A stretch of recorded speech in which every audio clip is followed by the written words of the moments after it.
either you do it well or you don't do it at all. There is no average standard where I come from. Those of you who know my siblings know this. We are 5 of us, and we are all graduates. The last born is in his 5th year of medicine. There is no average where I come from. Because mom said, you will either do and do it well, or you will not do it at all, but you will not present mediocre results. So if she gives you to sweep the house, it's either you sweep it and sweep it well, or you refuse to sweep. But you not go around with a broom just doing, where, I've finished. No. If you are watering the garden, you will water and water well, or don't water at all. And she'll tell you, out, I'll water myself. Now you sit there feeling ashamed. Mom is watering. I'll water. So now she leaves. Now you start watering properly. And this is a principle you must have in your life. That you are going to do it and do it well or not do it at all. If I come to present to you here, do you think this is a good presentation? Is this an average presentation? No. If I felt I can't come and present because I'm not ready, I would not have showed up. But if I must come and present well. That should be your principle of life on everything. The Bible says, whatsoever your hands find to do it with how much? With 25%? With 55%? With 75%? Do it with all your might. That means 100%. You need to begin to learn to give life your all. If you're going to be in a relationship, you must be fully in. Those things I say, are you dating? It's complicated.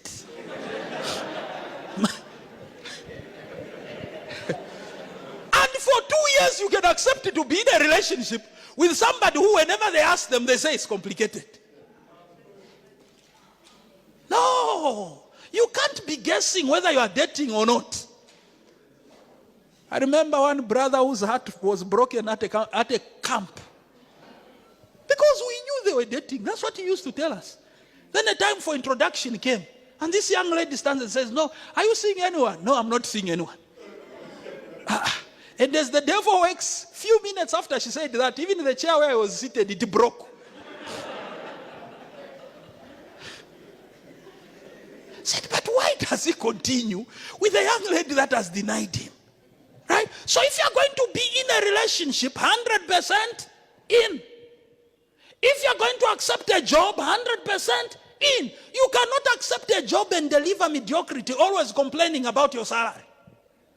Actually, here they are not paying me very well. I'm just doing you a favor. No, then you should not have accepted the job. If you're going to accept the job, you give it your everything. If you're going to choose to volunteer, you give it your everything. If you're going to choose to farm, you give it your everything. So according to their abilities. Then in verse 16, then he that had received the 5 talents went and traded with them and made them into 5. 17, and likewise he that had received 2, he also gained other 2. But he that had 1 went and dug in the earth and hid his Lord's money. After a long time, the Lord of these servants came. So what we see here is that there are some that are multiplying and some that are digging and burying. And I want you to know that here it says 2 guys were doing something. 1 guy went to him. I want you to know that even here at Rusangu, there are people that are multiplying their skills, their abilities, their talents, day and night. You see, there is a story I read in the book, Highways to Learning, written by John Snyder. It's one of the classics, and I think it's out of print now. But in there, John Snyder writes about a story, which is a true story. So he talks about a story where one of the days there was a company setting rail in America. And they were told that the MD of that company was coming. Thousands of casual workers. They were brought together as the MD would come. They were all told, put on the best of your overalls. They were in their best, carrying their shovels and whatever else on parade. So a first coach passed that came with junior management. People came out. Then the coach came that had the president of that company and senior management, directors arrived, they came. And the time came when the president was to give the speech. So that president came, stood, gave his speech. And as he gave his speech, after he finished his speech, he then looked somewhere in the audience, descended from the podium, went into the audience and hugged a certain guy wobbly, and they hugged together, shed a bit of tears and with a lot of joy. And after that, the president went back and the team was with him. And you know, when that happens, after that, you begin trending. You was hugged, not so? Yeah. If the president came here, our president of the country, and he spoke after that, he came and hugged somewhere here. When he leaves, that person is trending. Everybody's like, so where do you know him from? So are you related? So because we want to associate with such. So everybody went to this man who was trending. Where do you know? The president hugged you. Promotion is coming. And everybody wanted to be around that guy. He said, come, follow me. Disciples, follow me. They followed him. He came to some place, says, sit down. Says, that man you see, I know him. He's my friend. They said, yes, no, we are your friends. You are his friend. He's our friend. Says, okay. Now don't be happy too fast. He is my friend. That man was an employee, a casual worker in this company, like you and me, putting on an overall. We used to stay in the same cabin. But every day in the evening when we would come from work, for me, I had this little dog that I used to come and teach how to dance. I would play the flute and teach it how to dance. He would come and sit and read using a lamp, those lamps with oil. He would read the whole night. The next day we'll go working. And life separated us. Today we are meeting and he's the president. While others slept, others toiled to improve their abilities. You should know, go and read certain biographies. Those of you that love to read would have read the biography of a man called Abraham Lincoln. Abraham Lincoln is thought to be the greatest president that America has ever had. Now, when you read the biography of Abraham Lincoln, you would know that he was a lawyer. But Abraham Lincoln never set foot in class. His mother died when he was young. He was adopted by a stepmother, but who was very supportive, but they were poor. Abraham Lincoln learned how to read and write on a shovel with charcoal. He would be writing on a shovel while his friends were going to school. He fell in love with reading, continued to read to improve himself. That is why he coined a phrase that says, my best friend is a man who can give me a book I've not read. That's the definition of a best friend to him. And he improved himself to the point of becoming a lawyer and ending up as a president of the world superpower #1. While others went to hide theirs, he went to multiply from 2 to 4. From 3 to 6. From 1 to 2. So the question is, are you multiplying? Are you refining? Are you increasing? And there are 1,000 examples of people that improved themselves. So are you refining? Are you improving? Are you multiplying? God has given you ability to multiply. God can multiply, and it's one of the attributes he has given to us. Ability to multiply what we have. Those that are running this life are men and women that have learned the ability to multiply. So my question is, how do you spend your night? Dreaming about the future. How do you spend your night? By the way, if you sleep 8 hours every day, you should know that 8 hours is a 1/3 of 24. It means you, by the time you would reach 75, it means you'd have slept 25 years of your life.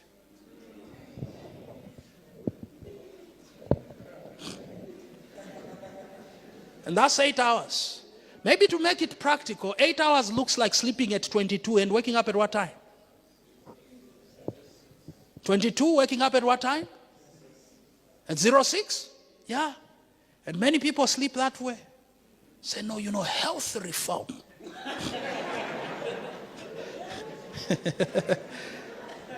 Health reform. Because we need to keep our minds fresh.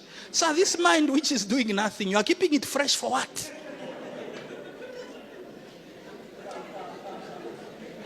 Because if a mind is being kept fresh, it should be kept fresh for something. Now it is doing nothing, but we want to keep it fresh for the future.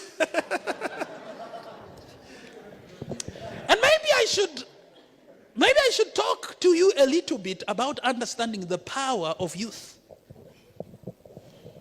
The power of youth and why you should invest yourself and your time now.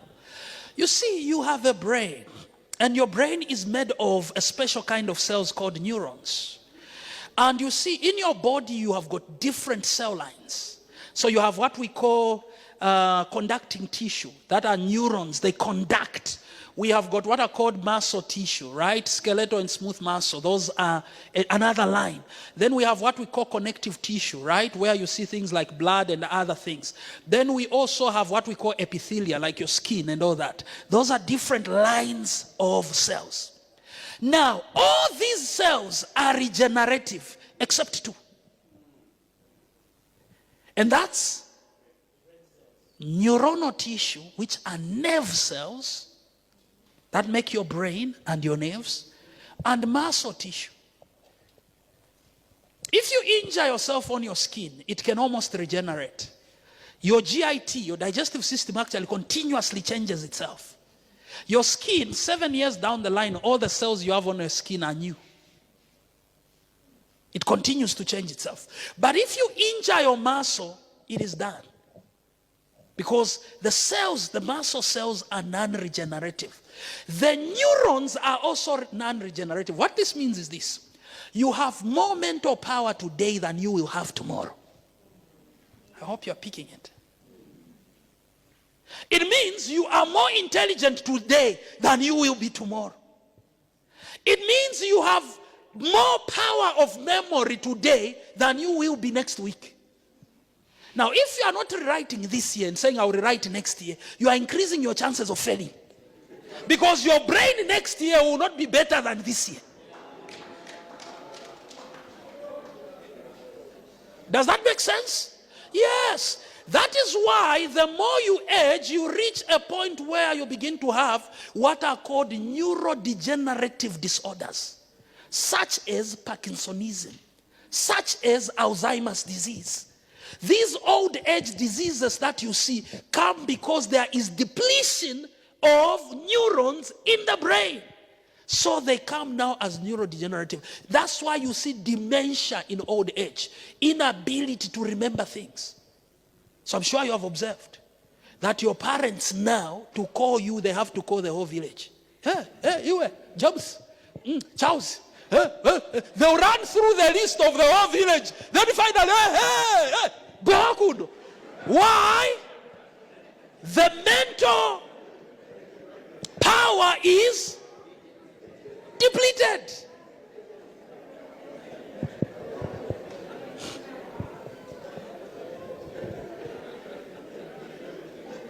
Mental power is depleted.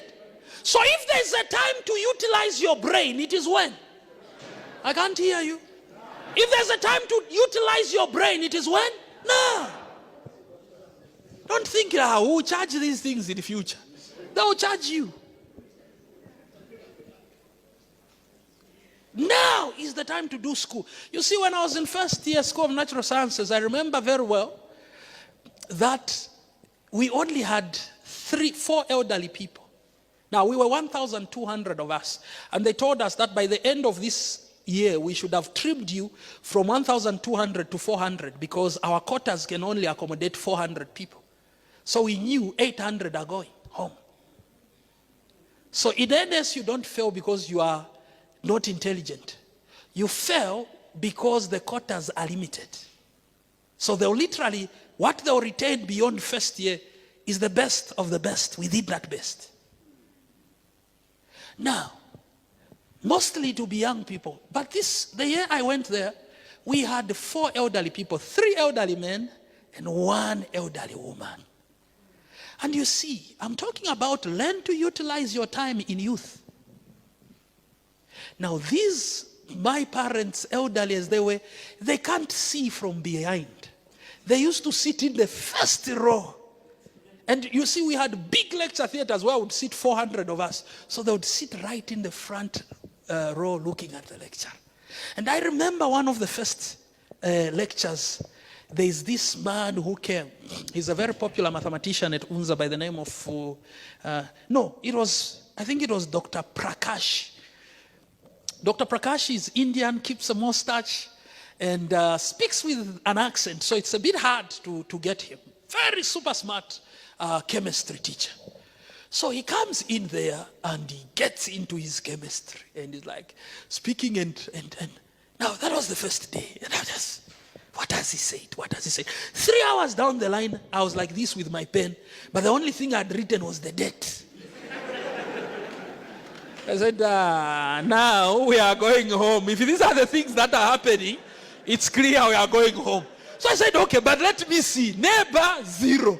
Neighbor, 0. They have written nothing. I said, ha. Now, at that point, then I looked in front. I saw the 3 parents, our parents seated there. I said, but there is hope. Before I go, I'm sure, in front there. And I looked, and our parents had written nothing. And I said, look, if us who have left school a few months ago can't understand anything, we have written nothing. My parents were seated in front there, I could see that they were age mates with mom and dad. I said, those ones should have done chemistry in 1975. And by the end of first year, none of them was around. Only the mother, women are powerful. She survived, even graduated with a degree in chemistry. And when I went to the School of Medicine, we had 2 elderly men who came also, very elderly, where one of them now could not even be putting on shoes. He used to come in tropicals. And the other one, they joined us in service, so they were exempted from first year. Now we come and we are doing pharmaceutical chemistry. Hoffman's equations. Now that's serious science. And even us, with the background of the A-levels of NS, we are just surviving. So I look and say this. So I talked to one of them. I asked him, so, sir, when did you finish school? He told me, my son. It was in 19 he told the stories of when they were even in hall. And you see me, I pitied them. So I started coaching them because I knew these will not pass. We did our first chemistry test 1. Results came out. One of them, 0%. The other one, 0%.